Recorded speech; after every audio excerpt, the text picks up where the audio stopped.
एक आवाज़ कांच के टूटने की और उसी पल एक शादी भी चटक गई।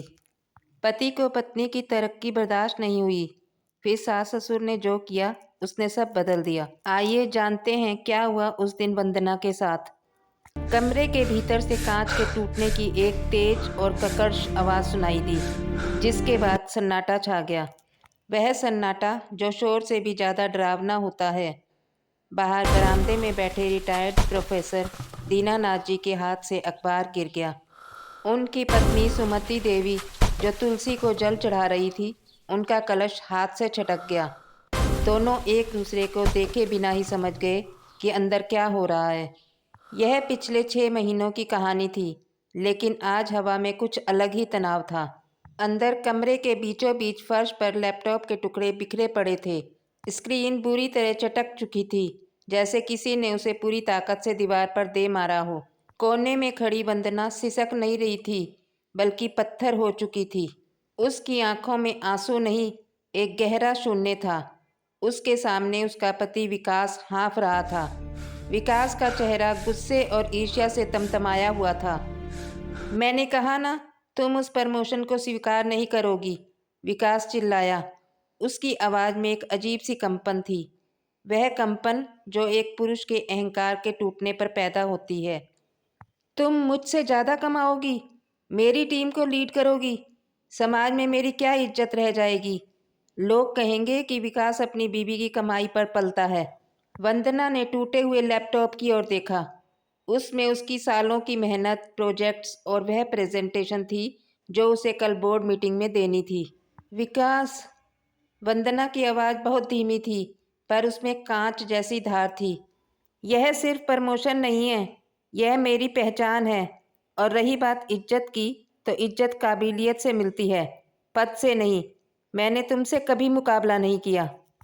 जुबान लड़ाती है। विकास ने आगे बढ़कर वंदना के कंधे को जोर से झकझोरा। मैंने तुम्हें काम करने की इजाज़त दी, यही मेरी गलती थी। माँ सही कहती थी, औरतों को ज़्यादा पंख नहीं देने चाहिए। आज ही अपना रेजिग्नेशन टाइप करो, वरना इस घर में तुम्हारे लिए कोई जगह नहीं है। वंदना लड़खड़ा गई। उसने दीवार का सहारा लिया। तभी दरवाजे पर एक परछाई उभरी।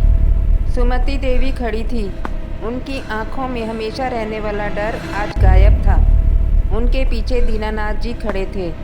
उनकी लाठी जमीन पर टिक टिक करती हुई आगे बढ़ी। विकास, दीनानाथ जी की आवाज़ कड़कड़ाई। यह वो आवाज़ नहीं थी जो अक्सर खांसी के बीच दबी रहती थी। यह उस पिता की आवाज़ थी जिसने कभी अपने बेटे को संस्कार दिए थे। विकास मुड़ा। पापा, आप बीच में मत आइए, यह पति पत्नी का मामला है। यह औरत मेरे सिर पर चढ़ रही है, इसे अपनी हद में रहना सीखना होगा। सुमति देवी धीरे धीरे आगे बढ़ी। उन्होंने वंदना के पास जाकर उसके कंधे पर हाथ रखा। वंदना, जो अब तक पत्थर थी, सास का स्पर्श पाते ही पिघल गई और उनके गले लगकर रो पड़ी। हद? सुमति देवी ने बेटे की आंखों में सीधे देखते हुए पूछा। हद तो तुमने आज पार कर दी बेटा। यह लैपटॉप नहीं तोड़ा तुमने, तुमने अपनी पत्नी का विश्वास तोड़ा है। और किस बात का गुरूर है तुम्हें कि तुम मर्द हो? मर्द वो नहीं होता जो औरत की तरक्की से डरे। मर्द वो होता है जो उसकी उड़ान में हवा बने। विकास हक्का बक्का रह गया। उसकी माँ जो हमेशा बेटा बेटा करते नहीं थकती थी, आज उसके खिलाफ खड़ी थी। माँ, आप नहीं समझती, विकास ने झुंझलाते हुए कहा। ऑफिस में सब मेरा मजाक उड़ाएंगे। यह मेरी जूनियर थी, अब मेरी बॉस बनेगी। मैं यह अपमान नहीं सह सकता। दीनानाथ जी ने अपनी लाठी से टूटे हुए लैपटॉप के टुकड़ों को एक तरफ किया और वंदना के सामने खड़े हो गए, जैसे कोई ढाल हो। अपमान? दीनानाथ जी हंसे, एक सूखी और व्यंग्यात्मक हंसी। अपमान यह नहीं है कि तुम्हारी पत्नी तुमसे आगे निकल गई। अपमान यह है कि तुमने अपनी नाकामी का बदला उसकी मेहनत से लिया। तुमने जिस शिक्षा और संस्कारों का आज प्रदर्शन किया है, उससे मेरा सिर शर्म से झुक गया है। विकास गुस्से में पैर पटकने लगा। तो आप क्या चाहते हैं, मैं इसकी गुलामी करूं? अगर यह इस घर में रहेगी तो मेरी शर्तों पर रहेगी। इसे नौकरी छोड़नी होगी, नहीं तो नहीं तो क्या? वंदना ने पहली बार सिर उठाया। नहीं तो तुम मुझे मारोगे, घर से निकाल दोगे? विकास ने हाथ उठाया ही था कि दीनानाथ जी ने उसका हाथ हवा में ही थाम लिया। 70 साल के बूढ़े हाथों में आज गजब की ताकत थी। उन्होंने विकास का हाथ झटक दिया। खबरदार जो उस पर हाथ उठाया, दीनानाथ जी दहाड़े। यह घर मेरा है विकास। ईंट पत्थर मैंने जोड़े हैं और इस घर का नियम है, यहाँ प्रतिभा का सम्मान होता है, अहंकार का नहीं। वंदना कहीं नहीं जाएगी। अगर किसी को इस घर की तरक्की और खुशहाली से दिक्कत है तो वह यह घर छोड़ सकता है। पूरा कमरा सन्न रह गया। विकास को विश्वास नहीं हो रहा था कि उसके पिता उसे घर से जाने के लिए कह रहे हैं, वो भी बहू के लिए। पापा, आप अपने सगे बेटे को निकाल रहे हैं? विकास की आवाज़ में अविश्वास था। सगा वो होता है विकास जो मन से जुड़ा हो, सुमति देवी ने कहा। पिछले 5 सालों में वंदना ने इस घर को, हम बूढ़े माँ बाप को और तुम्हारी हर छोटी बड़ी ज़रूरत को अपना समझा। जब तुम्हें टाइफाइड हुआ था तो ये ऑफिस से आकर रात भर तुम्हारे सिरहाने बैठती थी। तब तुम्हें इसका बड़ा पद याद नहीं आया? तब तुम्हें इसकी कमाई से आई दवाइयाँ बुरी नहीं लगी? आज जब इसे चमकने का मौका मिला है तो तुम काली परछाई बनकर खड़े हो गए।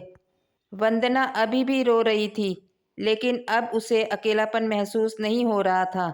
दीनानाथ जी अपनी अलमारी की तरफ गए और एक फाइल निकाल कर लाए। उन्होंने उसे मेज पर रखा। सुनो विकास, उन्होंने शांत स्वर में कहा, मैंने वसीयत नहीं लिखी थी क्योंकि मुझे लगता था कि मेरा बेटा मेरा वारिस है, लेकिन वारिस संपत्ति का नहीं, संस्कारों का होना चाहिए। आज मैं वंदना को अपनी बेटी घोषित करता हूँ। अगर तुम इसके साथ इज्जत से रह सकते हो, अपनी ईर्ष्या को दरवाजे के बाहर छोड़कर इसके पति बन सकते हो तो ठीक है, वरना वो सामने दरवाजा है। विकास का अहंकार उसे झुकने नहीं दे रहा था, लेकिन पिता की सख्ती ने उसे डरा दिया था। वह जानता था कि दीनानाथ जी जो कहते हैं वो करते हैं। वह पैर पटकता हुआ कमरे से बाहर निकल गया और अपनी कार लेकर चला गया। कमरे में अब शांति थी, लेकिन यह शांति तूफान के बाद वाली शांति नहीं थी, बल्कि एक नई शुरुआत की शांति थी। वंदना ने झुककर दीनानाथ जी के पैर छुए। पापा जी, आपने मेरे लिए अपने बेटे को। दीनानाथ जी ने उसे उठाया और गले से लगा लिया। पगली, मैंने बेटे को नहीं खोया, मैंने आज एक बेटी को पाया है। और रही बात उस नालायक की, तो उसे सुधरने के लिए थोड़ा वक्त और थोड़ा एकांत चाहिए। जब उसे अपनी गलती का एहसास होगा तो वह लौट आएगा, लेकिन तब तक हम तुम्हारी उड़ान नहीं रोकेंगे। सुमति देवी ने अपनी अलमारी से एक नया लैपटॉप बैग निकाला। यह लो, यह विकास के लिए लिया था मैंने, उसके जन्मदिन पर सरप्राइज देने के लिए, पर आज इसकी असली हकदार तुम हो। इसमें वो सब नहीं होगा जो तुमने खोया है, पर इसमें वो भविष्य लिखा जा सकता है जो तुम चाहती हो। वंदना ने उस बैग को सीने से लगा लिया। उसे लगा कि उसने अपना डेटा खो दिया, पर उसने अपना परिवार पा लिया। रात के खाने पर विकास की कुर्सी खाली थी। वंदना उदास थी। खाना खाओ बेटा, सुमति देवी ने वंदना की थाली में रोटी रखते हुए कहा। माँ जी, विकास ने कुछ नहीं खाया होगा, वंदना ने धीरे से कहा। दीनानाथ जी मुस्कुराए। देखो सुमति, यही फर्क है। वो बाहर जाकर दोस्तों के साथ शराब पीकर अपनी कुंठा निकाल रहा होगा और ये यहाँ बैठकर उसकी चिंता कर रही है। जिस दिन विकास यह समझ जाएगा कि उसे एक बॉस से नहीं, एक साथी से मुकाबला करना छोड़ना है, उस दिन वो जीत जाएगा। अगली सुबह वंदना तैयार होकर नीचे आई। उसकी आंखों में एक नई चमक थी। वह जानती थी कि बाहर की दुनिया से लड़ना आसान है, अगर घर के अंदर फौज आपके साथ खड़ी हो। दरवाजे पर विकास खड़ा था। रात भर कार में सोने और सोचने के बाद उसका चेहरा उतर चुका था। उसकी अकड़ ढीली पड़ चुकी थी। उसने देखा कि वंदना के हाथ में नया लैपटॉप बैग है और उसके माता पिता उसे आशीर्वाद देकर विदा कर रहे हैं।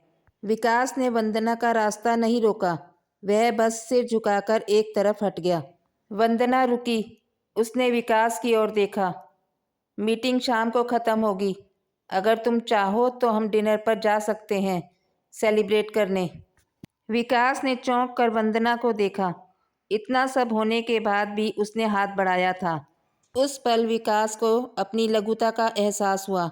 उसे समझ आया कि वंदना उससे सिर्फ पद में बड़ी नहीं थी, दिल में भी बहुत बड़ी थी। दीनानाथ जी ने पीछे से देखा और अपनी पत्नी से कहा, दरवाज़ा खुला रहने दो सुमति, मुझे लगता है हमारा बेटा आज वापस आ रहा है। वंदना ने अपनी गाड़ी स्टार्ट की और आगे बढ़ गई। पीछे मुड़कर देखने की जरूरत नहीं थी, क्योंकि वह जानती थी कि उसके पहियों के नीचे की सड़क चाहे कितनी भी ऊबड़ खाबड़ हो, उसका घर अब एक मजबूत किले की तरह उसके पीछे खड़ा है। दीनानाथ जी और सुमति ने साबित कर दिया कि बुजुर्ग होना और आधुनिक होना दो अलग बातें नहीं हैं। सही का साथ देना ही असली आधुनिकता है। घर वही नहीं होता जहाँ आदमी रहता है, घर वो होता है जहाँ औरत सुरक्षित होकर उड़ सके। यह कहानी हमें सिखाती है कि आधुनिक होना कपड़ों या मोबाइल से नहीं, सही का साथ देने से होता है। और सच्चा मर्द वही है जो औरत की उड़ान में पंख बने, बेड़ी नहीं। अगर यह कहानी आपके दिल को छू जाए तो वीडियो को लाइक करें और ज़्यादा से ज़्यादा शेयर करें। और ऐसी ही अच्छी कहानियाँ सुनने के लिए हमारे चैनल को ज़रूर सब्सक्राइब करें।